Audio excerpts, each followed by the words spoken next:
السلام عليكم البنات ومرحبا بكم في نهار جديد وروتين جديد. نتمنى تكونوا كامل بخير وعلى خير ويوصلكم هذا الفيديو نتوما في افضل الاحوال. حبيت نشارك معكم اليوم الوصفات اللي عملتهم ونتمنى ينالوا اعجابكم وتستفادوا منهم ولو بالقدر البسيط. ما تنساوش تخلوا لي ارائكم وتعليقاتكم وتدعموني. كما راكم تشوفوا لا بروميير دي شوز اللي حبيت نشاركها معكم ان سالاد دو فروي. كانوا عندي دو بانان، دو اورانج وان ياغورت. نتوما كما تحبوا تستعملوا لو فروي كو زيمي بيان سور وزات ليبر. تعاملوا باش ما تحبوا. انا هادو اللي كانوا عندي قلت علاش ما نعملهمش انصامبل اون سالاد دو فروي فريش اي ناتورال. بيان سور من بعد ما غسلت لي فروي هادوك ونقيتهم وقسمتهم دي بتي مورسو دون ان غران بول.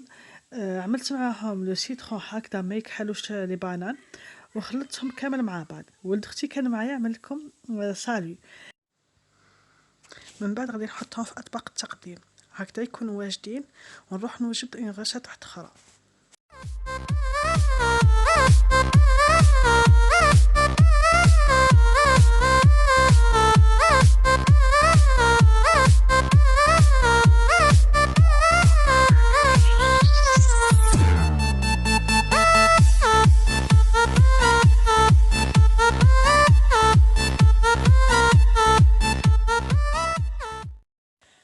هاد لي بتي فلور ولد اختي جابهم لماما عملتهم هنايا دون زان بول وخلاتهم في لاكويزين قدامنا وحنايا نخدمو او ميم طون.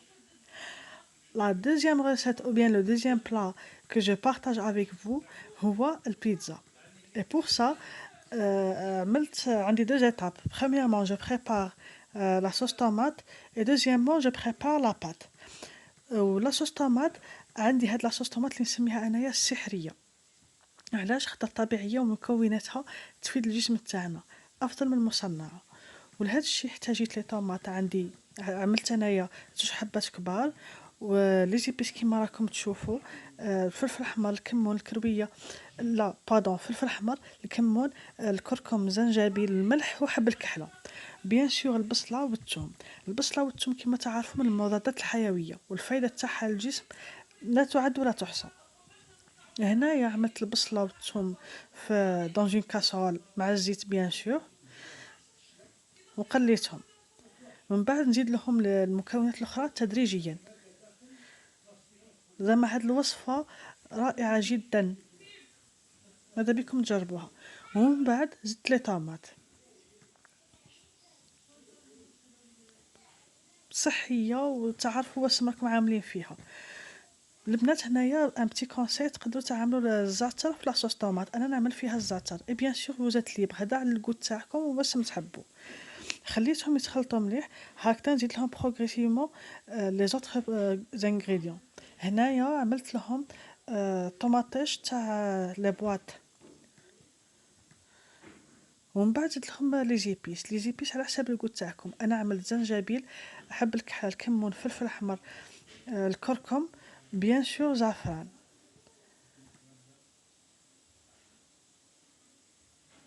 صدقوني البنات هاد الوصفه فاش تعجبني منين فيها البصله. سورتو الاطفال تفيدهم بزاف.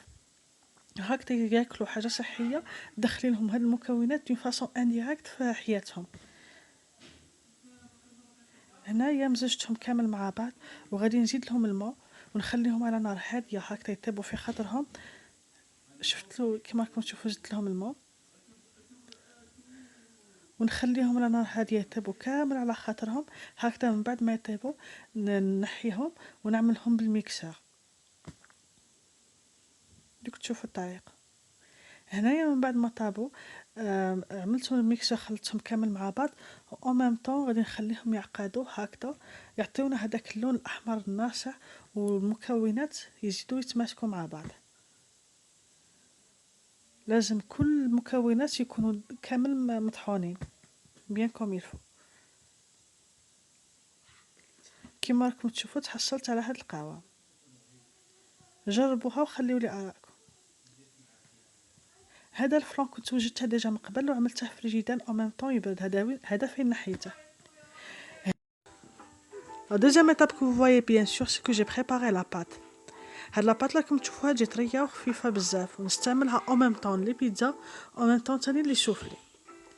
واش استعملت فيها كاس حليب، نص كاس تاع الزيت، تقدروا تستبدلوا الزيت بزيت الزيتون يجي احسن، حبه بيض، مغرف كبيره تاع السكر، مغرف كبيره تاع الخماره والزعتر.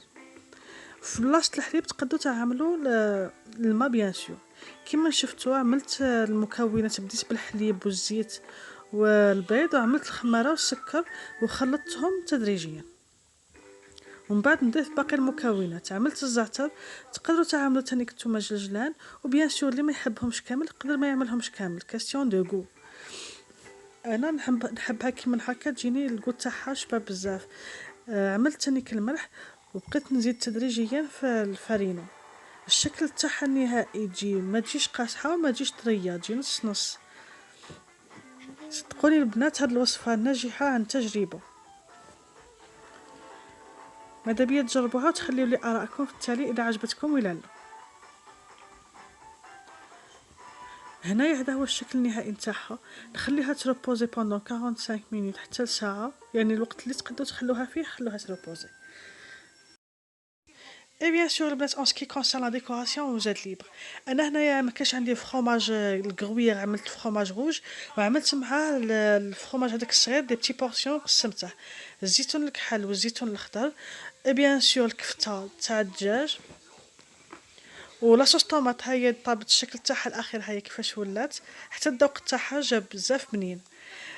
وبيان سور نتوما تعملوا واش متحبوش، يعني الحاجه اللي تكون عندكم في الدار دي بتي مويا تعملوا. حنايا كل واحد واسم باش بواسم يحبها، كل واحد ونعمل له خاطره. حتى نيك الفلفل هذاك الصغير تقدروا تعملوها فيه. هنا من بعد ما خليت الكفته هكذا تجي مقليه احسن صحيا، نعرفوا بلي طابت. الزيتون هذا الاخضر اون بتيت ريمارك، كان باقي لي من الزيتون اللي طابلي، غسلته ما قستاش منه، عاود استعملت، قسمته دي بتي هكا دي بتي رون وعملته. شكلت البيتزا هكا دي ميني بيتزا، وعملت فوقها لاصوص طوماط، ومن بعد بقيت نعمل لا ديكوراسيون على حساب كل واحد واش ما يحب، كل واحد عملت له خاطره. يعني وانتم تبدعوا بليدين تاعكم كل وحده وكيفاش تعمل لا ديكوراسيون. من بعد نعملهم في الفور يطيبوا. يمكن غاماك سر نجاح البيتزا سيكو الفور يكون درجة حرارة مرتفعة، يعني ديجا تكونوا عملتوه من قبل يحمو. شحال ما يكون حامي بزاف شحال ما الوصفة تكون ناجحة أكثر. ونوريكم باقي لي زيتاب من بعد تشوفوا الشكل.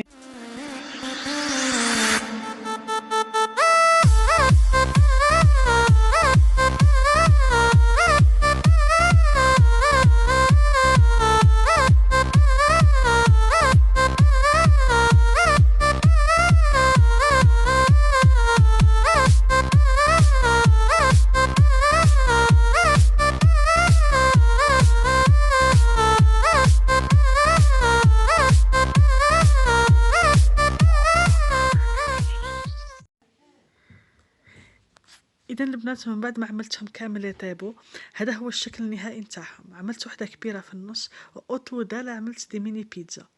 الذوق تاعهم شحال ما نقول لكم بنينه، ماشي كما من جربوها رواحكم وتعرفوا على المذاق تاعها، والريحه الثاني من بعيد يعني تشهي.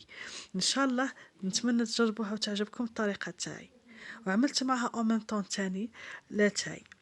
اذا البنات طابت اوقاتكم، نتمنى ان شاء الله هذا الروتين تاعي المتواضع يكون عجبكم، وتشاركوه وتعطوني ارائكم. دمتم في رعايه الله.